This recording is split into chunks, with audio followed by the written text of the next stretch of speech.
tracks today. Yeah. I need them bands, run it up fast, stuffing them shits in the safe. Got me a spot out the way, nigga just trying to be safe.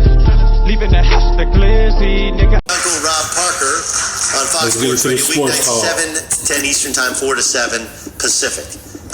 We have all kinds of percentages. You have said going to Lakers, and then you said he had what, great meeting yesterday with, or 2 days ago with Toronto? He had a strong meeting with the Raptors. Drake, I don't know if it was all one meeting or if he met. I think Kawhi gonna go back to Toronto because he already built something there, and they just came off a championship win. They said he was leaning towards the Lakers, but I think he gonna go back to Toronto. But we gotta wait and see what he gonna do. People are saying that he going to the Lakers, but I feel like he going back up north. To me, I don't know. I'll have to see.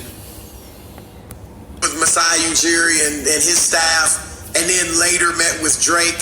Obviously it was connected, but Drake, made a big presentation. I think that may have even been a big part of why he did go back to Toronto, just to respect Drake, obviously respect the franchise. But right now, the last numbers I was given by somebody in the know after the meeting with the Raptors were 50-50.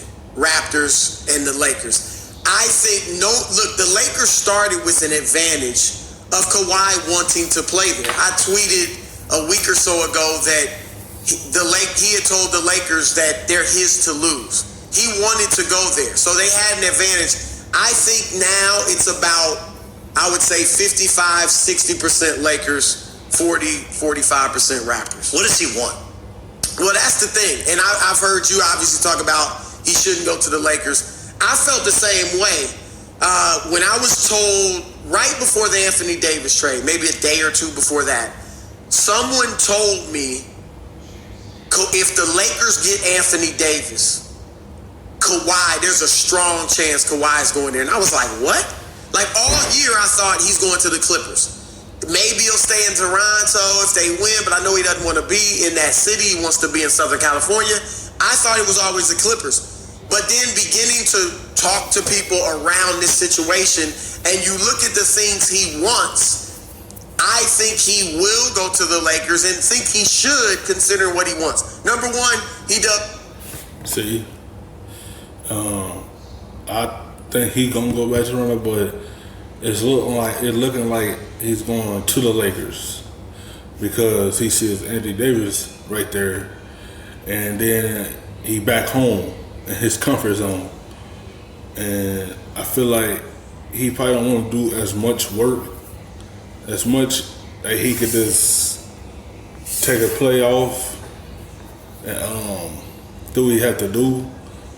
Play well, but LeBron talking about he back off and let Anthony Davis and Kawhi Leonard do what they had to do. So, we gotta see how it's gonna work. If he go to LA, we gotta see how it's gonna work for him. I feel like if he go, it's gonna work. They still gotta figure out, put some players around them. They still gotta fill out their roster. They still gotta get plenty of players to go along with that trio. Want to be in Southern California, and I'm not saying in this order, but being in Southern California. So you got the Lakers and the Clippers. He also look at his health situation. Now, there are reports that he may take a short deal with the Raptors, and maybe that's true. But I've been told that, and this was after the meeting with the Raptors, that he's looking at a 4-year deal with the Lakers or 5 years with the Raptors because he looks at his injury history. In 8 years, he's only played more than 66 games twice. Last year, he had 22 games off for rest and still was banged up in the playoffs. So he's smart to go get the long-term money. And you know this, Doug, it's a big disadvantage for... If he go get that long-term run, it's going to help him. Because probably in 4 years, he want to probably retire because your body can tear down, though, after all the injuries. And he just thinking long-term. He don't want to keep playing and mess his body up. He want to be able to be financially stable, solid money, so him to keep playing because his body is like been hurt. He only played not that many games, and he just looking at that I keep getting hurt, and I just take that long-term money, put it in my bank account, and just retire and be good. Just looking for long-term with somebody. Toronto.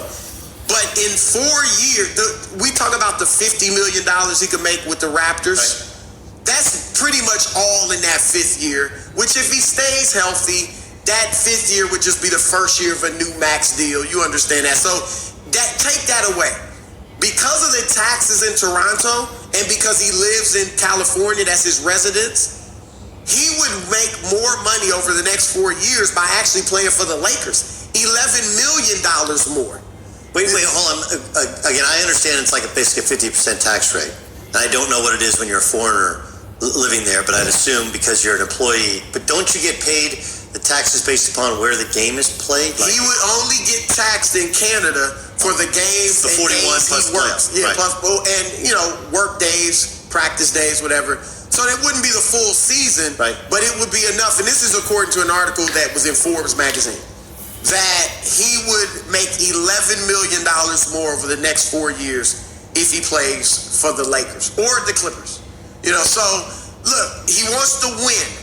That's all he's known. In San Antonio, he won. In Toronto, he won. But he wants to win long term. And as you said, he understands as well.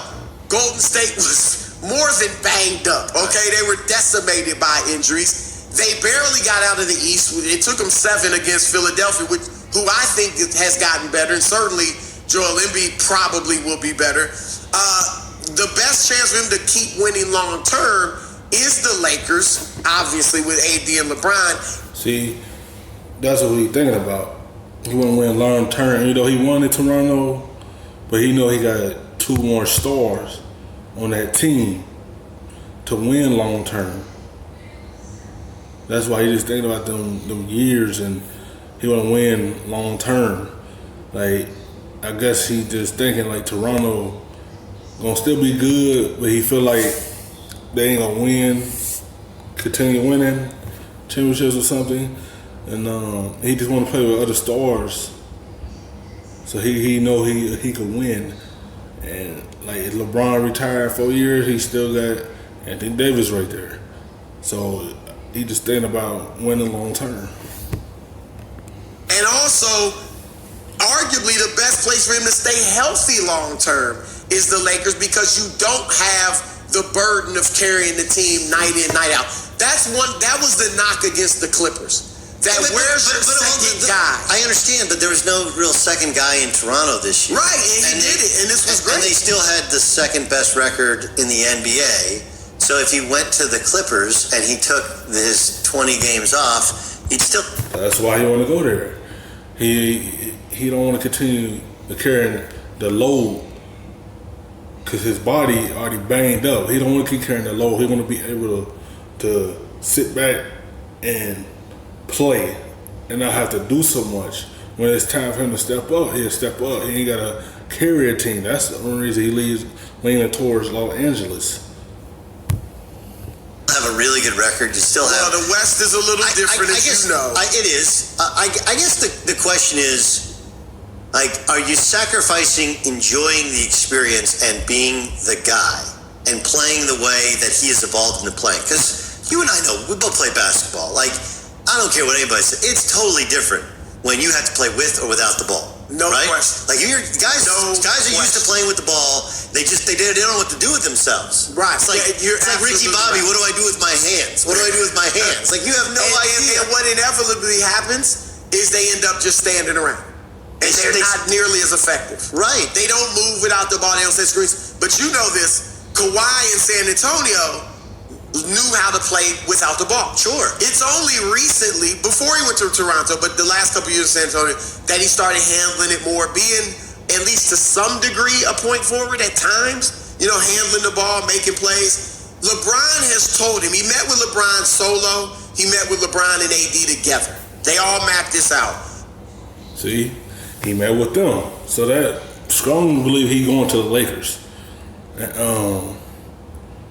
They probably telling him like you ain't gotta have a basketball in your hand that much. So he know how to play without the basketball because he played in San Antonio. Like, he ain't had the ball as much in San Antonio. They just probably met with him and telling him you ain't gonna have the basketballs that much. That's the way you ain't gotta worry about handling the basketball so much, for real. And meeting with them, that might be he coming home. LeBron has said, not I'm going to be the point forward like I've always been. I'm going to be the point guard, right? Which I like. I think I heard you talking about who's the best player. At this point, you would say Kawhi is the best player. I would put LeBron ahead of Anthony Davis, but I love LeBron at point, and if he's at point, Kawhi and AD should be the first two scoring options. Because LeBron's one of the rare players that can dominate or control a game without scoring a ton of points or trying to. Again, like if I work it out in my mind, it's LeBron working into a Magic Johnson sort of role, right? Easier said than done. I know you're going there. That's the whole thing, right? In theory, like I liked the theory last year of LeBron James is gonna, he's play without the ball, I'm gonna move the ball around. Right. But there was a point mid-season last year when LeBron was like, look, second quarter, fourth quarter. He basically did the who I am, I'm Kevin Durant. He did it in the middle of the season. Here's the thing, and you're absolutely right. Like, the notion that he was going to play off the ball, I liked it too, because I thought that's what he needed to do, but he couldn't. His instincts to have the ball. He's a lot closer, though, instinctively, to just playing the point. I mean, he plays the point 60, 70% of the time. Right. So now, one of LeBron's challenges with why he's never wanted to play off the ball is trusting the other players, So I think he'll trust that if I just play point, these two are good. Like he's saying, I play point. I mean, he trusting Anthony Davis and Kawhi. Like he can have trust. That means he can play off the basketball sometimes because he had that trust. When he don't have that trust, he gonna keep the basketball in his hands. So he got two players that he could trust. If Kawhi go there. Good enough offensively that he's going to get his 20 points just by being out there. But these two are going to be able to carry the load scoring-wise offensively. So, look, you're right. He's never done it, but I think he can. We're getting some post-mortem on Kevin Durant. Why he left, where he wanted to go, and how he ended up in Brooklyn. I want to discuss KD as we all wait for Kawhi. Chris Broussard's going to hang around. That's upcoming next. I'm Doug Gottlieb. This is The Hurt.